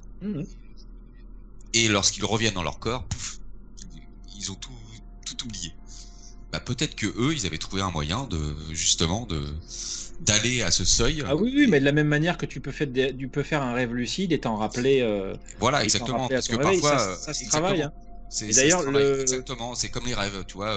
Tu fais bien d'en parler parce que tous ceux qui vont nous écouter, ils savent très bien. Parfois, on fait des rêves. Au moment où on se réveille, on se rappelle de notre rêve. Et je veux dire, 10 minutes après, pouf, le rêve il s'est évanoui. Et là, on se creuse la tête. Mais qu'est-ce que j'ai rêvé? Purée, il y a 10 minutes, je m'en rappelais parfaitement. Et là, je m'en rappelle plus. Et c'est exactement le même principe. Ça se travaille. Et puis, ils le travaillaient. Moi, je suis sûr qu'au Sérapéum, les coffres pouvaient servir éventuellement à ça. À certaines choses comme ça. Voilà, on va rentrer.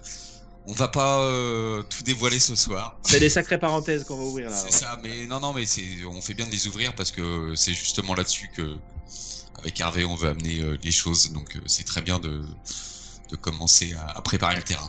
Très bien, très bien. Donc voilà, moi c'était l'avant-dernier slide, des tricages à poursuivre. Comme j'ai dit, il y a encore du taf. Avant de passer à Teotihuacan, il y a du taf encore sur Khéops aiguisé. Voilà, juste une petite synthèse parce qu'en fait, on a beaucoup échangé, donc du coup, ma synthèse, elle était presque faite. Je pense que c'est juste un rappel, et encore, je ne les ai peut-être pas toutes énumérées, c'est les références au Soleil, Mercure, Lune, Terre et Mars que vous avez vues dans la présentation. Donc 3 références distinctes au Soleil, une à Mercure, 3 à la Lune. On a quoi? On a 9 pour la Terre et 1 pour Mars. Et on a tout ça montré avec 3 échelles différentes. Et je vous certifie ma tête sur le bio que chacun d'entre vous qui va vérifier ça, s'il en a envie, va retrouver exactement ce que j'ai montré. Et passez le message. C'est ma conclusion. Passez le message. Le message est passé de toute façon. On retrouve cette trinité avec le soleil et la lune et cette triple trinité avec la Terre. 3 x 9. C'est ça. C'est vraiment, ça a été le fil rouge là de ce que j'ai voulu vous montrer, c'est cet aspect trinitaire, quoi. Et d'ailleurs, je suis en train de préparer, mais ça va être long parce que ça fait des mois et des mois que je travaille là-dessus, une émission sur Orion, une vidéo sur Orion. Je vais faire toute l'histoire d'Orion. J'en ai parlé un peu tout à l'heure depuis les aborigènes il y a 60 000 ans. En fait, c'est la première constellation à avoir été dessinée et représentée, cette constellation. Et c'est pas pour rien, elle est très étendue, elle est composée de beaucoup d'étoiles brillantes. Et il y a cet aspect trinitaire que j'avais montré, je crois, lors de mon tout premier passage sur Monde Mystérieux. Et voilà. Et je pense que Orion est à lui tout seul une espèce de grille de lecture qui vient se mettre sur tout ce que j'ai pu montrer. Je l'ai toujours dit, hein, que ce que je montrais là n'était pas quelque chose qui permettait de balayer la corrélation, ce qu'on appelle la corrélation d'Orion. C'est juste que c'est plus complexe qu'il n'y paraît. Mais cet aspect de trinité, on le retrouve énormément dans beaucoup de choses, notamment en alchimie, hein, les 3 œuvres. Il y a énormément de temples à travers la planète, et même nous en France, hein, tu regardes toutes les cathédrales, tu as 3 portes. Donc cet aspect de trinité, oui. il est symbolisé dans énormément de choses. Et donc là, oui, c'est vrai, tu ouvres des portes de recherche pour les passionnés et les curieux. Voilà, il y a beaucoup de choses à creuser de ce côté-là, quoi. C'est ça. Ah oui, vous pouvez y aller. Hein. Et si vous voulez me filer un coup de main, pareil, hein, vous pouvez y aller. Eh oui. Alors, Fred, donc tu nous as présenté tous tes slides là. C'est vraiment incroyable. C'est en fait plus on avance, en fait, plus par exemple on te fait intervenir dans Monde Mystérieux ou tu interviens dans d'autres chaînes ou sur la tienne, et plus en fait tu découvres des choses. Là franchement ça dépasse ce que moi j'attendais. Jérôme, je sais pas ce que t'en as pensé. Moi ça m'a dépassé là, franchement. Rien attendre. Et honnêtement, je me dis, mais jusqu'où on va aller? Parce que je l'ai déjà dit à mon public, et Jérôme, tu vas me le confirmer, on n'est qu'au début de cette aventure. Donc je me dis, mais jusqu'où ça va aller? Donc c'est ça qui est incroyable. On a décidé d'explorer toutes les facettes. Les étapes suivantes, c'est de rentrer en contact avec les bâtisseurs, en fait, tout simplement. Alors, ça c'est encore... Mais pas dans le passé, mais dans le futur, parce qu'ils ont changé d'endroit entre-temps. Ou pas, hein, je sais pas. On parlait du futur un peu tout à l'heure. Oui, non mais... C'est vrai que c'est quelque chose qui... Je pense que, et ça, je fais un petit appel, moi, parce que bon, il y a beaucoup de gens qui nous contactent en ce moment suite aux premières émissions qu'on a fait avec Hervé sur la Grande Pyramide. Et moi, il y a un paramètre, parce que là, tu tu vois, on a eu Yann qui nous a expliqué ce paramètre de toute la géométrie, de toutes les mathématiques qu'on peut retrouver. Toi, tu nous expliques aussi ce côté astronomique qui a été intégré là-dedans. Mais comme tu mets le doigt là-dessus, il y a aussi le côté temporel. Et moi, je pense que j'ai jamais vu. Je crois que c'est un gros boulot aussi à faire, mais si certaines personnes avaient travaillé là-dessus, ça serait intéressant qu'elles prennent contact avec nous. C'est sur le côté temporel, en fait, prendre en compte le temps dans les données géométriques et mathématiques qui sont incorporées dans la Grande Pyramide. Parce que on a une donnée, comme tu l'as expliqué tout à l'heure, de la vitesse de la lumière, mais je pense qu'il peut y avoir aussi des données de temps. Parce que le temps, c'est la clé, hein. Il y a des données de temps et je pense qu'il y a des... En fait, j'en ai un petit peu parlé au début. J'ai fait le lien entre l'unité de mesure Litérou et le Nil qui s'appelait Litérou.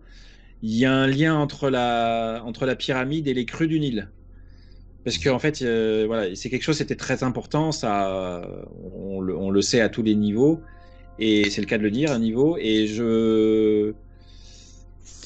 encore une fois, je vais parler de mon intuition. Je me demande s'ils ne sont pas compilés dans cette pyramide. Allez, je crache le truc. Je me demande s'ils ne sont pas compilés les influences des astres sur les crues du Nil.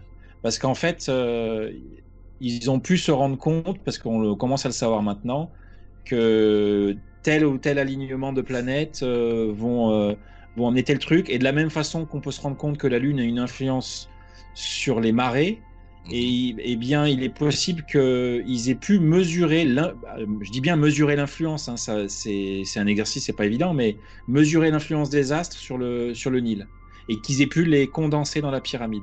Et je vais donner un seul exemple. Je sais pas si Eric en parle. Dans les 4 angles, il y a 4 empreintes. Il y avait 4 pierres d'angle qui sont plus là sur la pyramide, et ces 4 empreintes, elles ont des profondeurs différentes. Non, et Eric, je me suis amusé à faire le 1. Eric nous en a pas parlé de ça. Vous en a pas parlé. En fait, il y a une des empreintes qui fait presque 1 mètre de profondeur, elle fait 99 cm. Il y en a d'autres qui font un peu moins. Et si on fait une corrélation entre chacun des angles de la pyramide et une saison, il y a un lien avec les données qu'on connaît actuelles de fluctuation du Nil. En gros, le Nil, ça monte haut au mois de juillet, ça redescend et ça fait un léger pic en hiver. Et on retrouve ça dans la succession des profondeurs de ces empreintes qu'il y a aux 4 coins de la pyramide. Donc je pense qu'il y a un fort lien entre les influences gravitationnelles des planètes et les mesures qui ont été faites du Nil. D'ailleurs, on a une coudée nilométrique, qu'on appelle coudée nilométrique, qui était mesurée au niveau du Sphinx. Oui, au niveau du temple de la vallée. Voilà. Et bon, encore une fois, ça c'était une nouvelle parenthèse ouverte, fermée, qui peut mener très très loin. Là, moi, je nage. Okay. Hein. Alors là, moi, je suis... Ouais, c'est le cas de... on est dans le Nil. Hein, non, alors, je sais pas. Bon, je vais répéter. Jérôme, je sais pas, toi, ce que t'en penses. Là, moi, je m'attendais pas à autant de trucs, là, ce soir. Là, je suis scotché par la présentation de Fred. C'est censé être une synthèse, hein. C'est raté ce coup-là. Mais bon, normalement, il y a de la matière pour que... Ça me rappelle les grosses émissions au début de Ici et Maintenant, il pouvait y avoir des émissions qu'on écoutait pendant 3, 4, 5, 6 heures des fois. C'est ça. Et alors, c'est très plaisant comme échange. Merci. Alors, qui sait, peut-être... Peut-être conclure. Alors, avant de conclure, on a encore deux, trois choses. Sinon, j'ai d'autres trucs, hein, je peux parler d'autres. Alors, voilà, ce que j'insiste sur ça, Jérôme, puisque là, je suis scotché, hein, je le répète, je suis scotché. Fred, par ton travail, depuis l'année dernière, j'espère que les gens... Oui, j'ai fait des progrès. Hein. J'espère que les gens...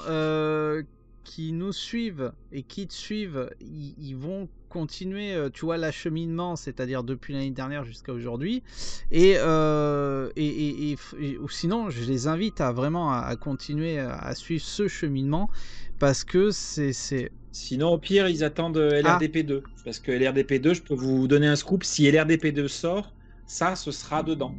D'accord. Wow, je Oui, referme. Parce que Fred, il a volé tous les documents à Jacques Grimaud. Ah là Parce là, que j'ai pas volé bien, tous les hein. documents à Jacques Grimaud. Mais je les ai volés qu'après qu'il m'ait envoyé un mail me disant que mon travail méritait d'être dans son film. Donc ça aussi, c'est un côté pas ternaire, mais bipolaire. C'est intéressant. Mais en tout cas, moi, je serais ravi que ça, comment dire, que ce que je présente, ça soit retransmis de n'importe quelle manière que ce soit. Il n'y a pas de souci. Encore un clin d'œil. Donc, qui sait, peut-être que... Alors, je sais pas, on a prévu de faire une table ronde, Jérôme, sur ce sujet également. On verra comment on va la faire, si on va faire... On va organiser cette parce table que là, ronde, ouais, c'est... Parce qu'on le dit avec Hervé, on a encore beaucoup d'invités sous le coude. Donc ça risque d'être une grosse table ronde. Et là, vu comme c'est parti, ouais, ça va être une grosse table ronde et peut-être une assez longue. Donc on va voir comment on va faire, on va gérer tout ça. Bon, on va... Alors, avant de nous quitter, Fred, rappelle au public les gens qui veulent te contacter, hein, tes moyens pour te contacter, ainsi que ton mail. Le moyen le plus efficace, ça va être la messagerie Facebook, donc la page l'apprentissage. Et pour les plus courageux, et il y en a de temps en temps, et il y en a même qui des fois mènent sur des échanges super intéressants en privé. Il y a mon adresse mail qui est l.apprenti.sage.9@gmail.com. Okay. Ça, c'est vraiment pour les plus courageux. Sinon, Facebook, mais il y en a, moi aussi. Les commentaires des vidéos, voilà, quelles que soient les chaînes, les supports, que les gens interagissent, quoi. Alors, que les gens interagissent. Oui, parce que justement, nous avec Hervé, on a pris l'initiative lorsqu'on a lancé cette aventure pyramide de désactiver les commentaires sous les vidéos. Alors ça peut peut-être en étonner certains. Oui, je sais que sur celle-là, mais du coup voilà, il y a la page aussi. Voilà. Hervé, il y a une page YouTube, une page Facebook, moi aussi. On a tous des moyens de nous contacter. Surtout donc, n'hésitez pas. Donc je rappelle, celle de Jérôme, c'est l'eau de la grande pyramide @orange.fr, hein, ça n'a pas changé. Moi, c'est donc monde.mystérieux@gmail.com. De toute façon, tout sera écrit en dessous de la vidéo, puisque vous pouvez me contacter aussi par Facebook ou sur le site web directement. On a nos coordonnées sur le site web. Et j'insiste là-dessus, n'hésitez pas à venir vers nous. Si vous voulez participer à des futures émissions. Si vous avez découvert des choses incroyables sur ce monument incroyable, voilà, on est ouvert, on s'organise, on effectuera des prises de contact, des Skype, ce que vous voulez. On analysera tout ça et nous, ce qu'on veut, c'est explorer toutes les facettes de ce monument. Donc, n'hésitez pas à nous écrire et à nous contacter pour nous faire part de vos découvertes. Et puis, bien sûr, n'hésitez pas à écrire à Fred si vous avez découvert des choses qui vont dans son sens. Voilà, donc... Ou dans le sens inverse aussi. Voilà. voilà. Donc, Fred, merci encore une fois pour ton intervention dans merci Fred. C'est incroyable. Merci à vous. Merci Jérôme. Désolé, j'avais promis une synthèse, ça aurait été... Pour ce partage de savoir, un grand merci. Voilà. C'est sympa. Et puis oui, tiens, je précise que je vais décliner quasiment chacun des slides que je vous ai présentés. Encore une fois, pareil sur Facebook et sur ma page, je vais développer parce que là, j'ai au final parlé beaucoup plus que ce que j'imaginais sur chaque slide, mais en fait, je peux aller encore 3 fois plus loin sur chaque truc. Enfin, rentrer dans le détail, c'est des choses qu'on peut pas faire pour une interview. Déjà, elle est suffisamment longue. Donc voilà, je vais développer encore un peu plus tout ce que j'ai montré là. Parce que voilà, là, ça a été un gros boulot de synthèse et ça mérite d'être un peu plus étoffé. Approfondi. De toute façon, comme tu dis à chaque fois, tu fais des compléments sur ta chaîne directement. Donc voilà, j'invite les gens à aller voir tes compléments qui sont vraiment très intéressants. Et voilà, écoute, merci beaucoup Fred. Et puis merci Jérôme d'avoir été là encore pour cette nouvelle vidéo. Et de toute façon, vous tient au courant, vous tient informé des prochaines vidéos, des prochaines interventions. Et je le répète, n'hésitez pas à nous contacter sur Monde Mystérieux. Merci à tous. À très bientôt. À bientôt Jérôme, à bientôt Fred. Merci Salut. à tous. Salut Hervé, salut Fred. Bye bye. Salut.